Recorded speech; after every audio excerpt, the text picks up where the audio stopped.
This podcast is brought to you by a body ecology product called Ecophage.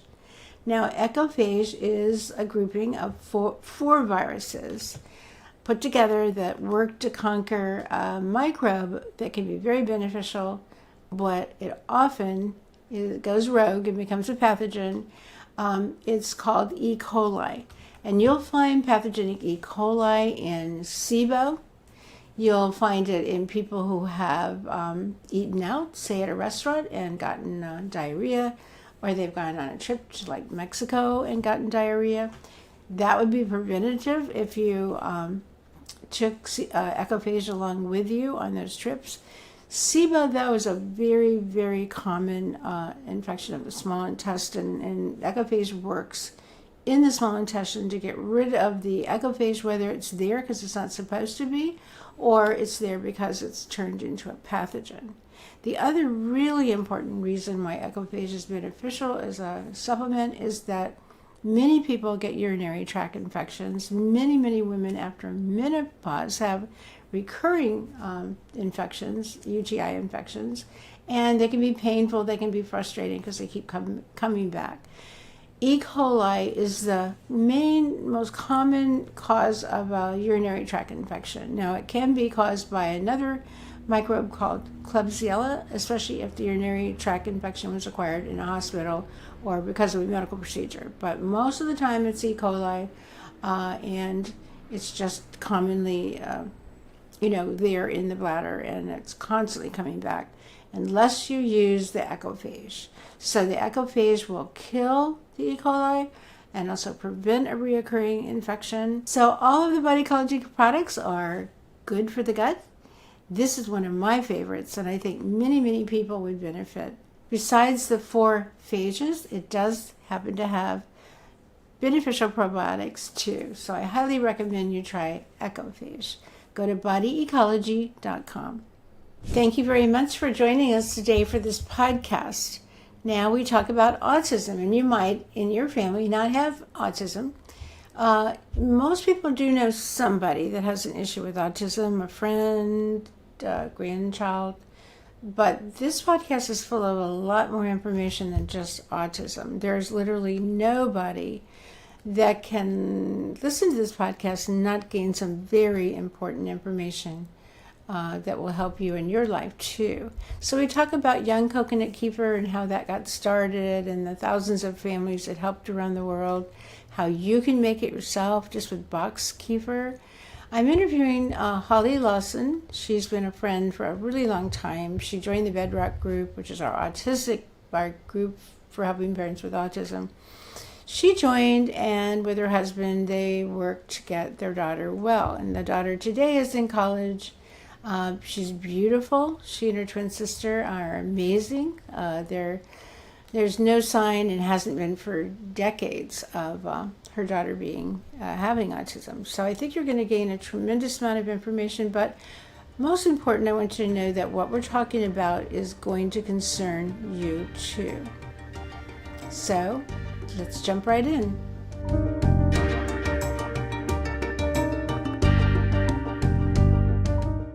Welcome to Body Ecology Living, our podcast. I love doing these podcasts. I love doing the interviews, and today is one that I've looked forward to for honestly, literally years. My guest today is Holly Larsen, and she's the proud mom of twin girls. One of them was diagnosed on the autism spectrum years ago, and their family began a difficult but rewarding journey of healing after finding the Body Ecology Diet. Now, this was years ago, and we have quite a journey here. But not only did it help Holly recover from autism, but the diet helped the entire family, and she's going to explain what that means. She was diagnosed, actually, with kidney disease at a very young age, and she actually had a kidney transplant at the age of 13, and then she had a cancer diagnosis in 2011. Then she had a second kidney transplant in 2020. So I didn't know her when she was 13. I didn't know her until she contacted the Body Ecology Bedrock group. It's called Body Ecology Diet Recovering Our Kids. So the parents named it Bedrock. So that's been a while ago, and the girls were little, and they've grown up, and they're both in college. They are beautiful. I'll throw that in there, like their mom, and they're just beautiful people inside and out. And there's, this is what we want to communicate today. Is we want you to know that many children are recovering and always have been. And so if you look up anything you read on autism, they always start off with telling you what it is. And they always start off with saying, it's a neurodevelopmental disorder. And then they usually go on and very quickly tell you that there's no recovery from it. It's a permanent thing, and that's so wrong. And so I want that to be really clear, and I think you'll see that when Holly tells her story. So, Holly, let's see, I have a bunch of questions over here, but so when you gave birth to these beautiful little girls, what was that like? Because I know with a kidney transplant, pregnancy is challenging. Yes. Well, first, I'm so honored to be here, and you've had such a profound impact on all of our lives in the family. I mean, obviously, Tula, who's the one that was diagnosed with autism, her life completely changed because of you. She's happy, she's healthy, she's thriving now. So we're just so grateful for you. She's also beautiful. Both the girls are fraternal. They don't look alike, but it's like having two beautiful girls in your family. So was she normal when she was born? Did she have any signs of autism? Well, she did. So first, I'll tell you, I was on immunosuppression because I had my kidney transplant at age 13. So, and I only had one kidney because they had removed both of them. So some of my doctors didn't want me to be pregnant. Some of them said it was okay. I was most concerned about being on the immunosuppression, passing, the medications down to my baby. So we chose to have a surrogate carry the girls. So we went through IVF. She got pregnant with twins. And when she went into delivery, she decided to have general anesthesia. So not my body. So that was difficult. Her doctor told me, no big deal. The second one out will just be a little groggy. So that happened to be Tula. She was groggy. She was having a little bit of difficulty breathing. So the doctors wanted to put her on a round of preventative antibiotics. I believe it was the first couple days of her life. I want to just interject here, Holly, that in the baby boomer generation, that's how babies are born. Yeah. Their mothers I guess they didn't want to feel any pain, modern mothers, and so they were put to sleep. Right. So a lot of babies, I'm sure I was one of them, were born, and for a couple of weeks, they were really groggy.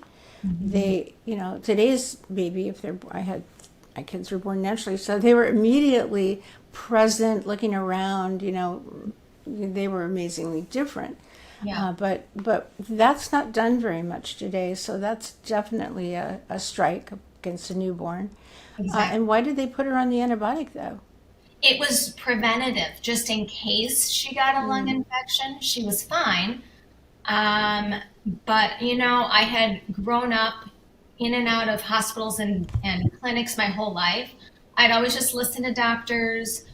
I never questioned. So she was on antibiotics.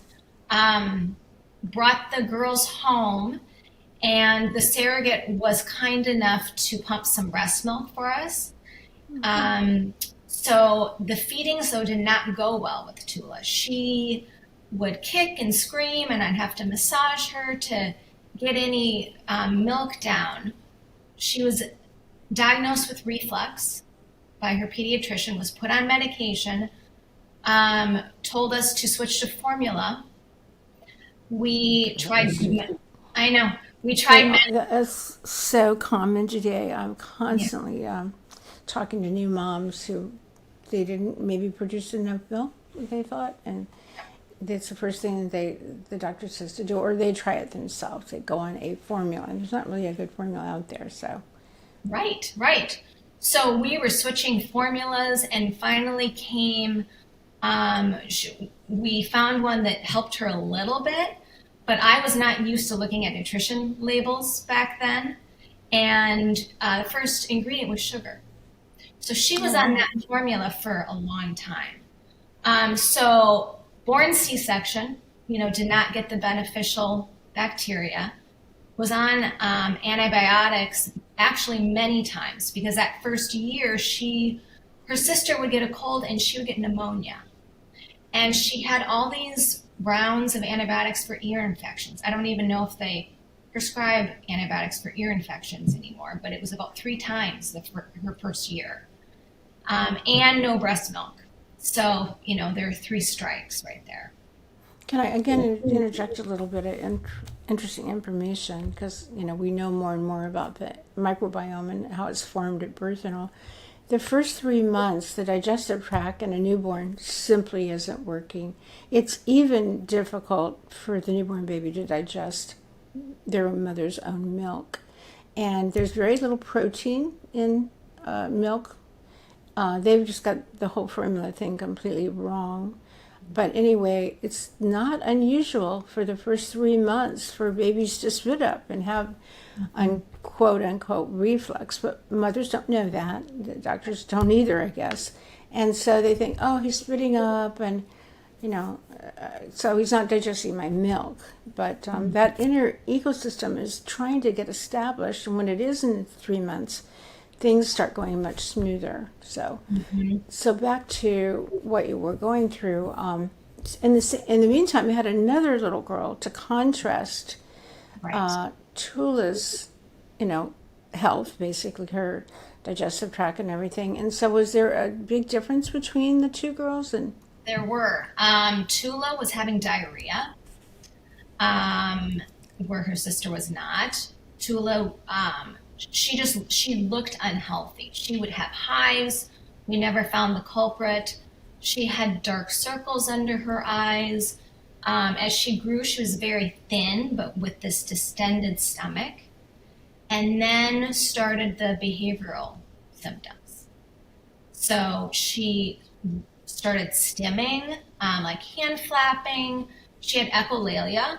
So I would ask her a question and she would either repeat it to me or her answer would be about Mr. Noodle, a character from Sesame Street. The cradle cap. So I just thought all babies had cradle cap, and for some reason hers was worse, and she had it till she was about 5 years old. And it was it was so bad that we would have to use a toothbrush in the bath to try to get it off. And it's real common today. I want to interject this too. That's a biotin deficiency, and yeast. They consume the biotin because it helps them grow. If you get rid of the biotin, then they can grow and develop these tentacles to get themselves established. So it's if a child is born with cradle cap, they are deficient in biotin. I think biotin is one of the many important supplements a mom should be taking. But of course, moms are not told that they do need to eat a certain way. Their yeast infection will be themselves. And of course, if you were, in and out of the hospital as a teenager and so on, having a transplant, a kidney transplant, they would have had you on antibiotics as well. So mothers today have yeast infections. It's just prevalent. And also your immune system's naturally suppressed. Your progesterone and estrogen goes up a lot. Glucose goes up a lot. That feeds the infection, even if she didn't seem to have a problem with it before. So I think one of the causes of autism that no one ever brings up is that our babies are being born with a yeast infection. So what you're saying is exactly confirmation of that, basically. Yes. So yeah, she tantrumed. She was just unhappy. She was very anxious. And I was very scared because before the girls were born, I was an academic therapist at a children's hospital. So I had worked with lots of kids with autism. And to me, it was like anything but autism. So a diagnosis really scared me. Um, so we finally got her evaluated. She was diagnosed on the spectrum. But when it's your own child, I was taught that there's nothing you can do for autism. I just started researching, and I found a group called TACA, TACA, that talk about curing autism. I think the acronym is different now. But a doctor was slated to speak that night. So I went to see her, and she talked about autism as a GI disorder and talked about that there's tests that you can get done through the Great Plains Laboratory. So I ordered up the stool analysis and the organic acid test and got those samples, sent them off, got the results. I didn't really know how to read them, but I did notice that her yeast levels were off the charts. She didn't have any good bacteria. And the minerals and the vitamins were really low. The oxalates were high. So I needed to find a doctor locally that could help me with this. So we saw one that works with autistic kids in a more holistic way. And he did his own labs, and he said, okay, we just need all these supplements. So we had so many supplements, we had a big spreadsheet on our fridge, and went back a month later and nothing had changed. The vitamins and minerals hadn't changed. So he said, well, we need to double the supplements. Doubled them, month later, went back, they had dropped. So nothing was working. And I remember the nurse saying to me, these kids just need so many supplements that their body just sucks it all in and they need more. And it just didn't make sense to me. No, and you know what? It doesn't make sense. Supplements are not the answer, but also I've heard this story many, many times, and I can't imagine having a child take all those supplements. And a lot of people open them up, put them into something, and get their child to drink them. But how can you do that? I mean, they're disgusting tasting. So that's already a no-go right there. You were amazing to keep doing it, at least trying like that. But obviously, it's good for people to know supplements are not the answer. No. So meanwhile, she couldn't function in a preschool class. Her sister was in preschool. She was at an ABA clinic, and I talked with another mom there who told us about a clinic in New York with these wonderful doctors that help with in a more holistic way, and made an appointment. We saw Dr. Compain. Unfortunately, he is retired now, but he was wonderful. And he talked about autism as an immune GI disorder, and he introduced us to the Body Ecology Diet. And what was her name? The doctor? Mm-hmm. Dr. Compain. Oh, I don't know her, but we had many doctors starting to see the success we were having with our bedrock group. And some of them, a good number of them, had their own children with autism, and they were recommending Body Ecology. So I'm glad we found our way to her. Yes, it was actually, his name was Michael Compain. Oh, him. Yes. So he told us about Body Ecology Diet, and Tula had been on probiotic capsules, and it just wasn't doing anything. So he said that she needed live fermented foods and drinks. Wow, good for him. I know. And so I ordered up your book. In the meantime, he had prescribed an antifungal.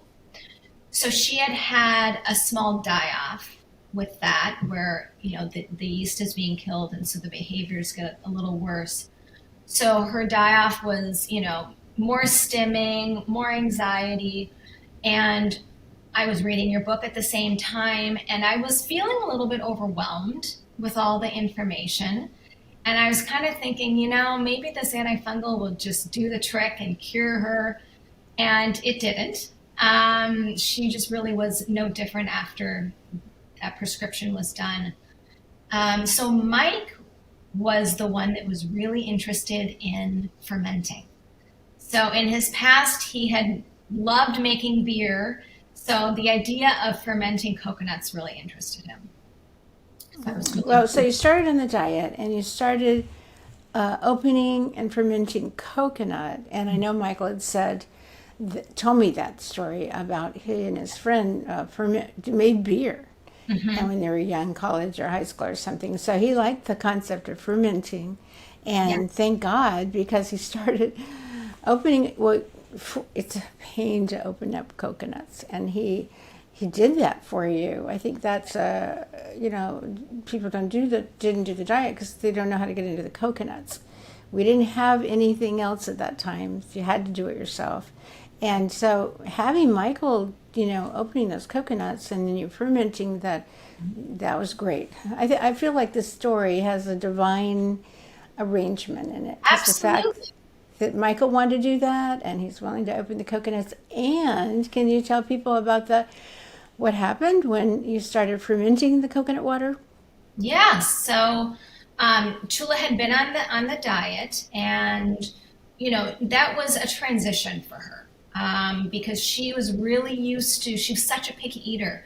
She would eat. She was used to eating cheese and crackers and sugar. I mean, I was the mom that would bribe her to get in the car with suckers, and so she was used to eating. So she had this plate now of chicken and broccoli, and she was refusing to eat it. And what I did was I used little stevia drops to put it on the broccoli to just get her to start eating. And that, as you know, their taste buds start changing once they get the good bacteria in their guts. So that only lasted a little while. But once, well, she had been on the antifungal, and now we're moving to coconut kefir. And I thought, well, it can't be as powerful as a prescription drug. So we just decided to give her a cupful. And the most amazing thing happened. I mean, she had a die off that really scared us. I mean, her behaviors got so bad.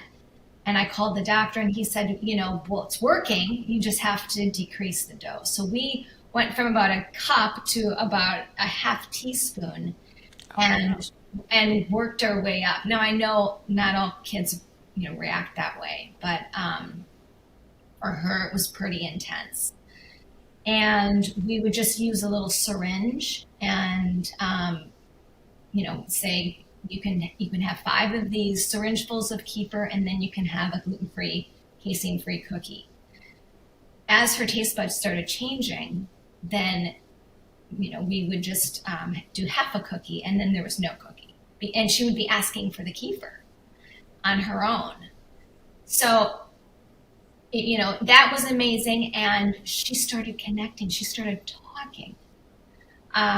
She actually, was having conversations with us instead of talking about Mr. Noodle on Sesame Street and making no sense. She started talking about that she had always had an owie tummy. So for her, it was just amazing. And Yeah, then that it doesn't always happen that way where suddenly she starts talking because sometimes talking is one of the later things, but a whole bunch of other good things start happening. yes, And I just want to add a few things along the way here. So it's very, very common for the parents to write into our group, our emails in the Bedrock group. They like the first person I told to do this was actually a family member whose son had autism, and she lived in on the Isle of Palms in South Carolina. And I remember talking to her for a couple of hours and just I didn't really know for sure, but I just explained what I thought would happen. And so, because I knew they had gut problems that needed to be fixed, I knew they had yeast problems that needed to be fixed. So I told Diane what I thought would work. Well, she, in my opinion, needs a major award for this, but she started cracking those coconuts. And I remember hanging up thinking, she will never, ever, ever find coconuts in Charleston South. this is an island in Charleston, it's the deep South. And so she did, though, and started cracking them like crazy, and she gave them to Thomas. But same thing, he wouldn't eat anything but crackers. That's all they will eat is, gluten, flour products, sugar, and dairy, and those are super addictive. So anyway, so she put it in what she told me was junky juice. And I said, what does that mean? And she said, I don't even want to tell you what I was giving him. But within the week, he didn't want the junky juice anymore. He just wanted the coconut kefir. And we've had parents write in and say, will they become an alcoholic from drinking this fermented drink? Because he won't stop drinking it. But when kids do that, those are the ones that definitely start recovering faster. So I wanted to throw that in. So she was basically following a pattern that we see quite often, and it's exciting. And so you knew you were on the right path. And then what? And then we started adding fermented vegetable juice. So we started fermenting vegetables, and then we would juice them just because it was easier to put in the syringe. We put a little stevia in it, and then she was having more die-offs with that. And then, she had always been on probiotic capsules, but now pairing it with something live, she was having more die-offs with the probiotic capsules, and we were just increasing the CFU counts when she could tolerate that. So she was having die-offs just all the time and getting better and getting healthier. So, and then at the same time, she was flying through her lessons now at ABA, where before, she just wasn't making much progress. And now parents were coming up and saying, what are you doing? We're observing Tula, and we can't believe the progress. So, I want to add something here before I forget it. You mentioned that all of a sudden she's talking and having conversations with you, and a lot of the children are not even present. They're off in the bedroom watching video games. They won't even come out. They won't talk to you or anything. And so it looks like they're not learning or absorbing everything. That's just that they're in their own world. But when they do start coming out and they do start talking, you can see how much they're actually absorbing. Right. And remembering, and they just can't get it out. I remember one time, Holly, I was talking in Pasadena. You and Michael came to that talk and brought the girls, and then they came up on stage with me, and I remember asking them, what was it like to have Tula? I said, what was it like to have autism? Because, people don't know that answer to a question like that. The kids don't get, nobody asks them, what was it like? And, but in Tula's case, she said, it was so hard. I was trying to communicate. I was trying to talk to people to get it out, but it just wouldn't come out. That's because parts of the brain just aren't connecting with each other, but everything's there. There's inflammation in the brain that's interfering with the brain working more effectively. But that's important to understand, is they're very much present. And when they can communicate, your parents are shocked with the conversations they can have. Yeah. So absolutely. That's important.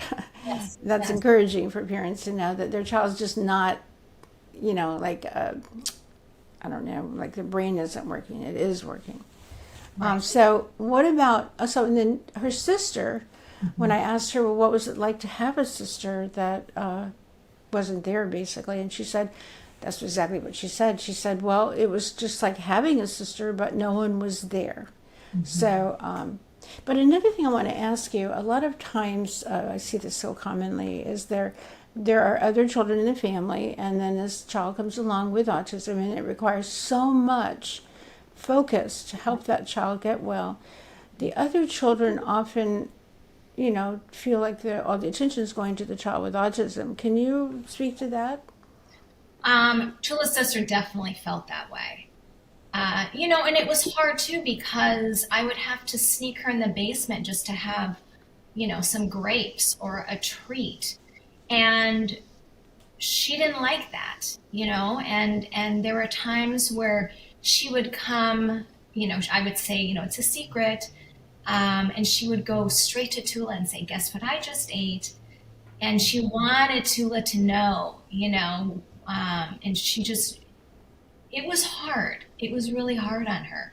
And socially too, because we really had to pull back from being involved in like the neighborhood gatherings because, at one point Tula was ready, but everything revolved around sugar. It was Easter egg hunts filled with candy, and let's have donuts before trick or treating, and let's go ice skating with s'mores. And we did it for a while, and it was hard. And I didn't understand why all gatherings have to be around junk food. Or this is the month of October when we're recording this, and I think it's fun for kids to dress up and have parties, but same thing. I hate the idea that they're going door to door and getting more candy, and it's a commercialized holiday now, and the true meaning of Halloween is completely lost. But I just cringe when I see the sugar that's put on our kids, and teachers go along with it. You can't have a birthday party without it. Right. Which is actually not true. You can make a sugar-free, gluten-free cake today. But back then, we hadn't gotten there yet. So can you tell us what Michael did? Because people did start coming up to you saying, "What are you doing?" So yes. Well, I ended up having jars full of the coconut kefir at ABA. And parents started taking it home. And that was during the 2008-9 recession, and Michael had been let go of his job. And at the time we were thinking, oh my gosh, how are we going to afford the food? And we ended up being on welfare, and it is very doable to be on this diet and not have much money. But he applied to 200 something positions, didn't get anything, and now we're seeing this progress that Tula was making, and we thought, why can't we make it available to everybody? So it was at that time that he started a business plan to make it commercially available. Well, did you sell it into stores? Did you just have people come into your house and pick it up, or how did he sell it? Yes, so he sold it in stores, mostly, direct to consumers, but so it was both, and he got great feedback from people. It was helping kids, it was helping families, and we had been at it for a few years when a larger company called and wanted to buy us. So that's what got us moving out to California. Well, I remember all those days, and I also remember that it was delicious. I wish that we could have it all over the country, but it wasn't distributed everywhere yet. It's a hard thing to make. I think Michael told me that, maybe I'm wrong in the numbers, that he did over 5,000 coconuts, opened them, fermented them, maybe way more than that in a year's time. But we would always see each other at the autism conferences, like Autism One, and Michael would have a table there telling people about it. And it's just, honestly, one of the things that I was surprised about was that, again, getting back to those doctors who had their own children with autism, they were doing it for their own kids and getting remarkable results. Now, okay, so it didn't work with every single one, but I will tell you that when it didn't work, that was because these doctors had children who were older. They were like 8, 9, 10, I would say. And it's asking a lot of just the diet and certain foods and things like that to help a child recover at that age. So the key, one of the most important things to do, is, besides doing it right, is to do it early. So as soon as you have a diagnosis, and unfortunately at that point most people are not getting good advice. But how old was Tula at that time when you went on the diet and Michael started making the coconut kefir? Yeah, she was 4. So, and that's what Dr. Compain told us too. He said, start right away. Mm-hmm. Don't hesitate. He said it was around age 6 where it gets harder to completely recover kids. Yeah. We had one wonderful mother with a 10-year-old, and he fully recovered, Christopher, but I could see the window starting to close around the age of 5. So early diagnosis is extremely important. I have never met this wonderful doctor, but he was obviously, a part of Bedrock and was tuning in like lots of doctors were. There was, we began for a while, and then a period of time came by, and my moms who were guiding the group said, wow, we have all these doctors joining now. So that was great. So he was all, I wish I could meet him and tell him thank you, because he was giving out the right kind of advice. And Yes, he was. And, so many doctors give the wrong advice. Yeah. or no advice, because they honestly don't know either. Exactly. So really, it's kind of the lucky ones, I guess, that could say, they found their way to the right doctors, and there's another factor too I want to say, and this is really important, I think, for people to hear. I thought that when we started seeing all these children recovered, that the world would be lining up at our door for answers. What are you doing? We did have a good number, and the key autism doctors at that time did start changing things. Gluten-free, casein-free was pretty much getting to be accepted, but then the kids kind of just went to a certain point and stopped getting well, and they didn't know anything about sugar-free. They didn't know about yeast infections. They didn't know about the gut. They didn't know about fermented food. So that was the kind of things that Bedrock was, teaching. But I think that, oh my gosh, I lost my train of thought here. But, oh, I know. So parents are key, because when people didn't line up at the door and want to get their kids well, I was really shocked at that. I thought, gosh, why not? Why are they not all here getting these answers and then implementing them? Well, interestingly enough, we had another group that was, out there with Bedrock. They were totally different moms, I noticed after a while. First of all, they were not very harmonious, where our Bedrock group, the moms were always working together, lovely, loving people. They would share information. Sometimes I'd put something and it would be all around the world and come back again. So I thought, oh, good, that point got out. But I was really, you used to wonder, what is it about our parents that, work together so well and are being so successful? And I honestly believe, from a spiritual perspective, that these moms, mostly moms, a few dads came around, but that they're humble. They have a sense of not wanting to make anybody feel guilty, but responsible for having created this in a whole generation of our children. Because we didn't, in my generation, people didn't have autism. And now, do you know the latest statistics? I like 1 in 40 boys, because back in those days it was more like 1 in 180. But what's the latest? Because every time you look, it's gotten worse. I know. I feel like it was in the 30s, but I don't know for sure. I just know that it's alarming. It's bad. It's a true epidemic, and unfortunately, it's being covered up more than there are answers for people. And I have my theories on why the truth isn't getting out there and why there are these cover-ups. I in a lot of ways, we're silenced in being able to give our opinion, or they knock you off the air. But I think there's definite reasons that this is happening, and money is involved big time. So let's see. I do have kind of made a note of some things. So kids can recover, but it isn't easy, as you can see, as people can see from listening to you. But so. Oh, and I do want to say too that we redid the organic acid test and stool analysis after only 9 months on the Body Ecology Diet, and she was out of range on 24 like compounds and markers, and 9 months later she was out of range on only 13. So it was a Wow, huge big difference. improvement. Yeah, and she still had yeast overgrowth, but it had reduced significantly. And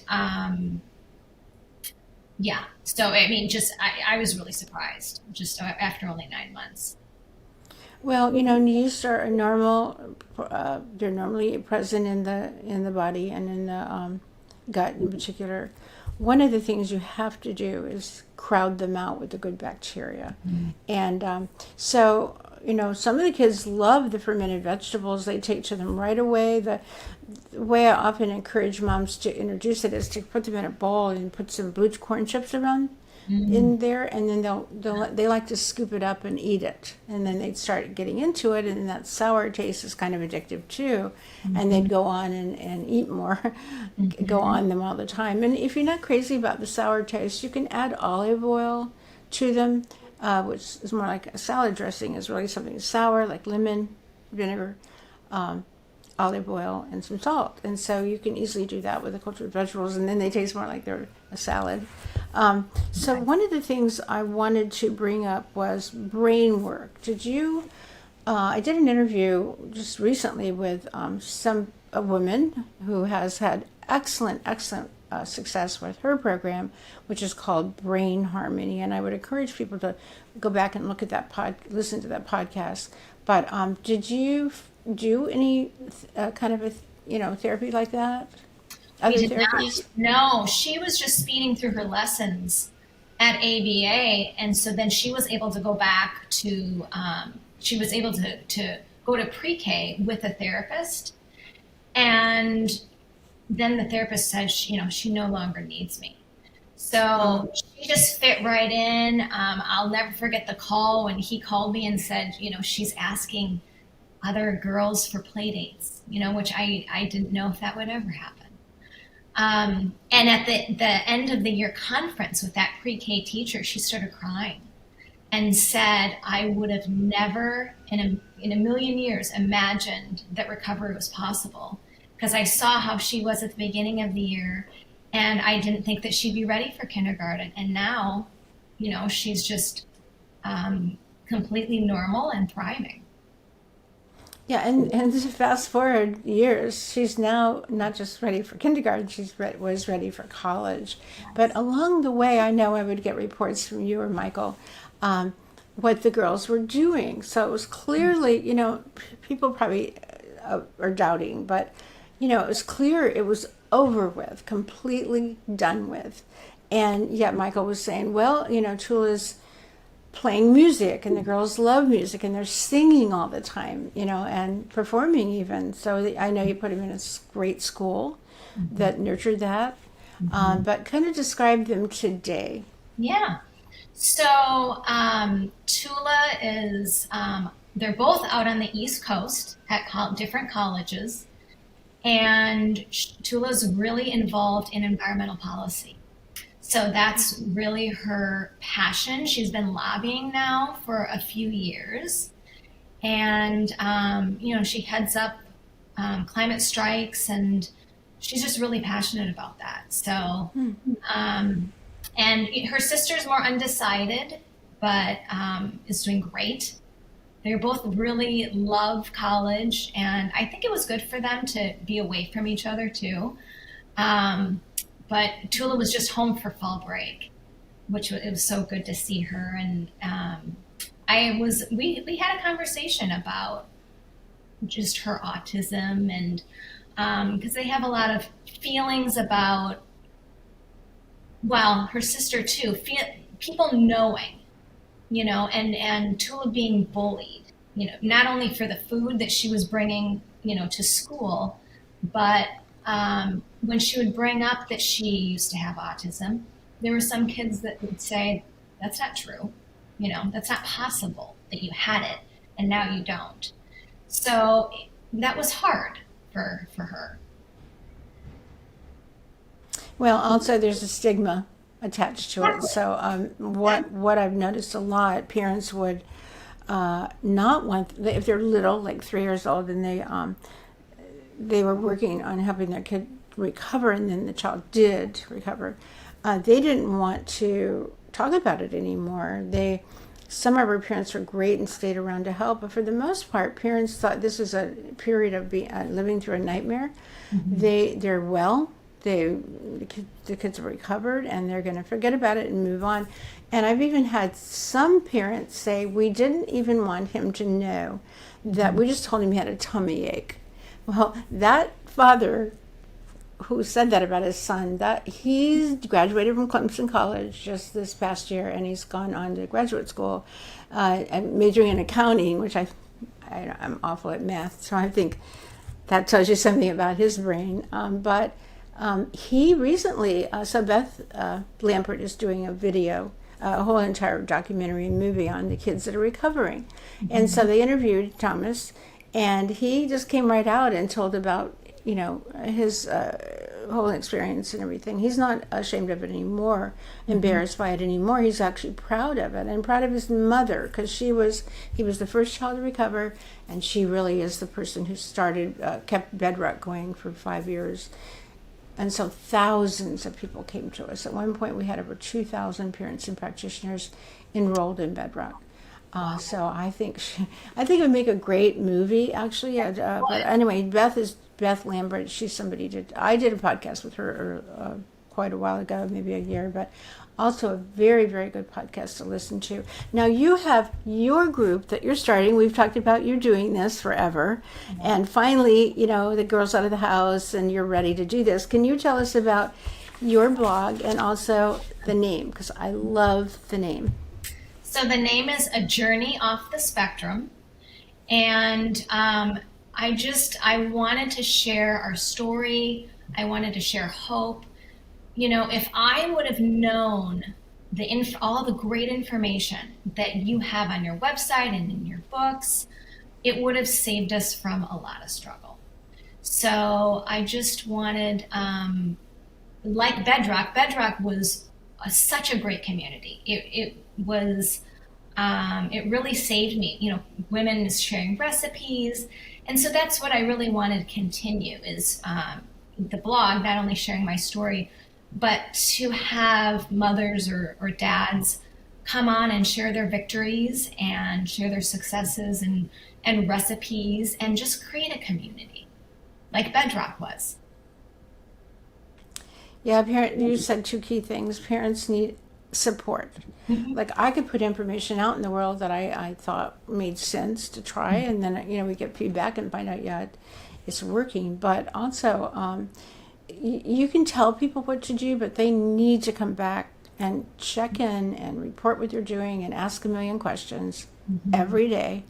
They may have a new question every week or two, but they need somebody to answer it. And then you said another thing that's really important, and that is hope. I would ask my moms who are leading Bedrock, what's the most important reason you think people are coming? Obviously, information. They kept telling me, like even over the years, as they would say, they need hope. Yeah. They need to know that indeed their child can get well. So that's what you're offering now. And I really want people to come to you. And how will they find you? So my site, it's ajourneyoffthespectrum.com. And what kind of help are you going to offer, would you say? Can they write in and send in meals and then? Yes, they can contact me. The forum I think is going to be great, just having that connection and that support. And then, I'm open to doing some things in the future. So I haven't defined that yet, but I'd like to have some groups in the future. Well, after a certain number of years went by, we stopped doing Bedrock, and I kind of always have regretted that. But it seemed to me, first of all, that the information was out in the world, and that a lot of the doctors who were dealing with children with autism were doing it. They were sure that a gluten-free, sugar-free diet. They did recommend things like fermented foods. Some of the kids weren't getting well, so that creates like a lot of how come it works and how come maybe it doesn't work, because these children aren't getting well and all these kids are. So that's confusing too. I honestly think just going to your doctor and saying, hey, do this diet and eat this coconut, drink this coconut kefir. I would say that, the parents, maybe they just needed the support. They needed to go somewhere and ask a lot of questions.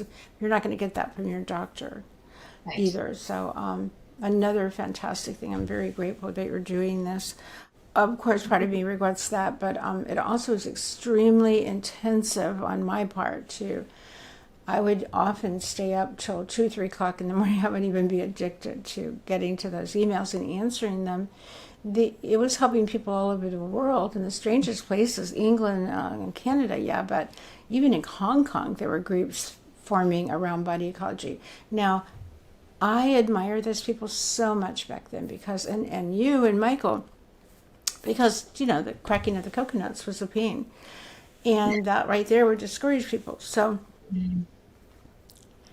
and that right there would discourage people. But today it's a million times easier because all over every single store you can get coconut water that's actually boxed.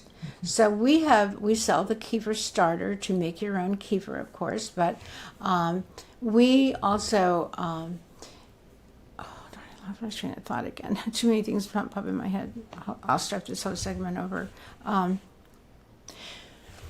So I wanted to kind of interject one last thing because I know we're running out of time, but just the fact that you and Michael, started putting Tula on the coconut kefir and created a whole entire company around it, making it available to thousands of people.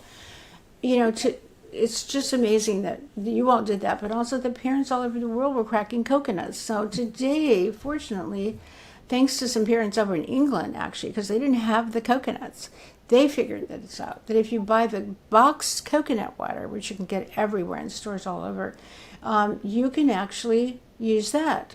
And it's a whole lot easier. So on our kefir starter, which we sell, of course, we have new instructions inside on how to make it not with fresh coconuts, but with the boxed coconut water. And so, one of the things I found was that if you use a boxed coconut water and you open one coconut, put that fresh water in, it ferments really well. But what the parents in England ended up doing, that I started remembering they did this and I checked it out, you can take the boxed coconut water and you ferment with our starter just a little bit, say a cup of that coconut water. And then let that ferment for at least 24, but 32 hours is way better, and even 48 hours. Since I've made this new starter, not from the powder package that you get from us, but you get, you actually take that box, make it the boxed coconut water, make it your starter. And then from then on, you can start fermenting other batches. And I think it's a good idea to make up a lot because the whole family can drink it. And once the kids get on it, there's something rather addictive in a good way about it. You can start off by putting it in their junkie juice just to get it in their body. But it's really easy today to do it. And of course, like you said, some states have the company that bought you all out, but most people, I've been all over, and every time I do, I look to see if I can pick up a bottle and drink it myself. Nobody has it. So it's actually been discontinued. Go ahead. It's actually been discontinued. Oh, really? Well, I can understand because Michael stayed on for a while and ensured the quality was there, but I saw quickly that the quality was really going down. Yes. It can't be old. It can't be a week or two older. It gets really sour. So yeah, making it at home is the answer. So we can, hopefully you'll put that up on your website, the instructions for making it at home. And Holly, I just want you to know that if you need me in any way, I'm so glad that we're at this point where you're doing this. It's a tremendous gift. And if you need for me to answer some questions or be on like a webinar where we can talk to people, I'm here for you. Oh, thank you so much. I mean, you've just been an angel in our lives, and we love you so much. Oh, thanks for saying that. You wonder sometimes if you are making a difference. But I did notice that you had mentioned to me that when you had the kidney transplant, the second time you ended up with a urinary tract infection. And this is a huge problem for women. When they start to get one, they usually get it over and over and over again. And E. coli is the most common, cause of a urinary tract infection. But and we have a product called EcoPhage, which is excellent at helping, prevent them and actually getting rid of it. But yours came from being in the hospital and having the operation. And I just wanted to mention, when you told me that, I thought, the other type of E. coli, other type of urinary tract infection is from Klebsiella, another pathogen, and that's a hospital-acquired bacteria. So that when you told me that you ended up with the UTI from having the kidney transplant, would you what did you do for that? So actually I got the UTI not right out of the hospital, but later on. And my body has been used to eating fermented foods and drinking coconut kefir every day. But you stopped it. After the transplant, I stopped. One, I was on really high immunosuppression, and one of the drugs just made my stomach raw. So when I would drink the coconut kefir, it just wasn't good. So I took a break, and the doctors didn't want me to be on it right after the transplant. So I was just out of the habit, if I'm being honest, of drinking it. And so when I got this UTI, I went in for a round of antibiotics, came right back. It came back for 3 months. So I was on antibiotics for 3 months. They even had me coming in for these weekly bladder installations of heparin. Nothing was working. I was worried about my gut being on antibiotics that long. And I left the clinic one day and I sat in my car and I just thought, what is going on? What can I do? And it was like all the information came back to me. So of course, I drove straight from that parking lot to the grocery store to buy coconuts.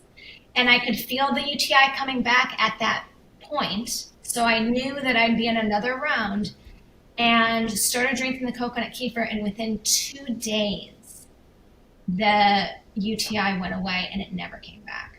And so That's now, fantastic. And it comes back over and over. It's a recurring infection in women because the antibiotics just suppress it and get rid of maybe a large number of them. Yeah. So your symptoms go away. You're not wanting to pee all the time and so on. But it's not really getting rid of all of them. And some of them are going to spring back. So you need something like on a daily basis to keep after those ones that are trying to come back and create a new infection or, So that's great. Thank you for sharing that. I was thrilled to hear that because I just happen to know how many women are suffering from UTIs. And there are 2 different key microbes. Interestingly, in SIBO, the microbes that they find are the same ones, Klebsiella and E. coli. So usually fermented foods are, for people with SIBO, they say don't do fermented foods because you'll have a reaction. But I think there's exceptions to that. And I think you just offered us a great, something that everybody should try. Mm-hmm. Mm-hmm. Yeah. Well, I could keep bringing up all kinds of stories and thanking you over and over again, but let's just get this podcast out and hopefully you'll start having a lot of people coming and we'll get this thing going and get lots of kids recovered. So thank you very much, Holly, for who you are and your persistence and for your wonderful husband and your beautiful girls and not giving up and just telling your story and starting this blog to help people. Well, thank you. I mean, none of this could have been done without you. So we appreciate you so much. But you can give people information and they got to do it. So that our mothers and mothers like you are really the true warriors of the world. I think somebody should make a documentary and show the truth. I know Beth is working on that, but we have a group of moms who are like you and recovered their kids, and it'd be a great story. But now what's wonderful is you've raised the girls, they're happy and beautiful and successful, and it's time to help other people. So thank you for doing that too. Yeah, thank you.